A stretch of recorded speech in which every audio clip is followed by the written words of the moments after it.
Hello artists, my name is Adrienne Munger and I'm an artist and art educator living in Maine. Today I'm going to show you how to make a stained glass inspired suncatcher for your window. This is an example of one right here that I made earlier. So let's go ahead and get started. The supplies you're going to need are some tracing paper. Tracing paper usually comes in a pack like this, or you can also use culinary parchment paper. So baking parchment paper is also thin and see-through, similar to, this is a sheet of tracing paper, similar to a sheet of this tracing paper. So those are very similar. So if you cannot get tracing paper, you can also try parchment paper. So let's put these aside. So I have a sheet of parchment paper. I've already used part of it to make this suncatcher already. So I'm going to put this aside. So I'm going to finish using this sheet of tracing paper right now. So the only other supply I'm going to need are some just regular markers. You can just use school markers like these. If you don't have this kind of marker at home, don't worry. You can use any kind of marker you have at home. So let's go ahead and get started on making a suncatcher. I'm going to start with a black marker. Let's pull out my black marker. And a piece of stained glass usually has really thick, dark lines, and that is the metal that holds the stained glass together. So I kind of modeled my suncatchers after stained glass, meaning that I made my drawing in black and I made the lines pretty thick, and then I've gone ahead and I've colored in the design with color, and I also left part of my design with the paper showing for a white there. So you can go ahead and you can use a black marker to make a thick drawing. And if you want to do a circle, like my example, you can take something that's circular from your house and you can trace it. So I will do that first, and then I'll work on a design that's not a shape and it's just a drawing, and we'll cut that out and we'll make that into a suncatcher also. So here we go.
Okay, and now that I'm done coloring in my drawings, I'm going to go ahead and I can take scissors and cut out my, my one shape and then my one drawing here. And I can get that ready to hang in a window. Or if you don't have scissors at home, you can use your full sheet. Yours wouldn't have a hole cut out of it here. You would use your whole sheet of tracing paper and you can fill it up with drawings or do one really big drawing on your sheet of tracing paper and you can hang that in the window as it is. So since I have scissors at home, I'm going to go ahead and cut out the shapes I have right now.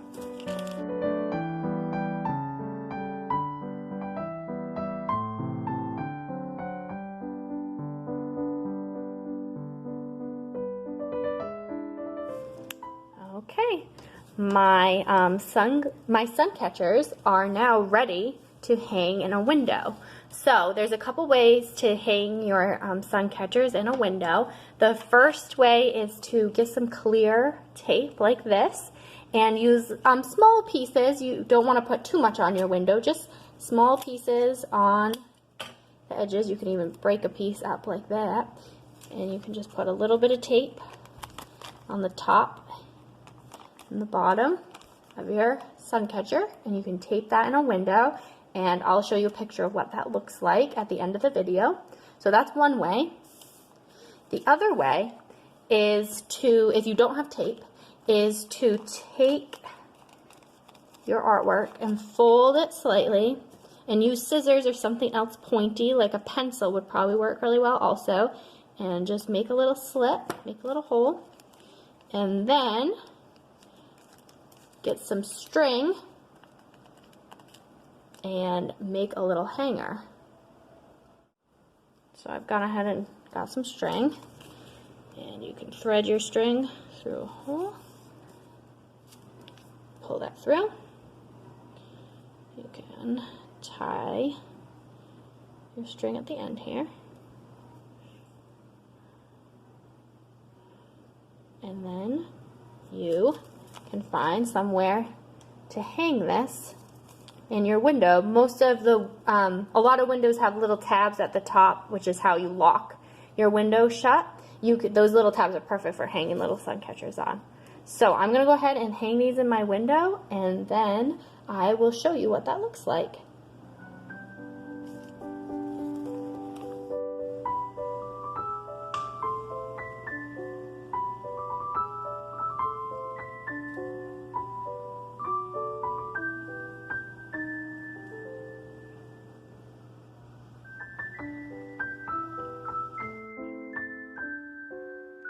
I hope you'll have fun making little sun catchers like these for your windows at home. Thanks for watching, and happy art making.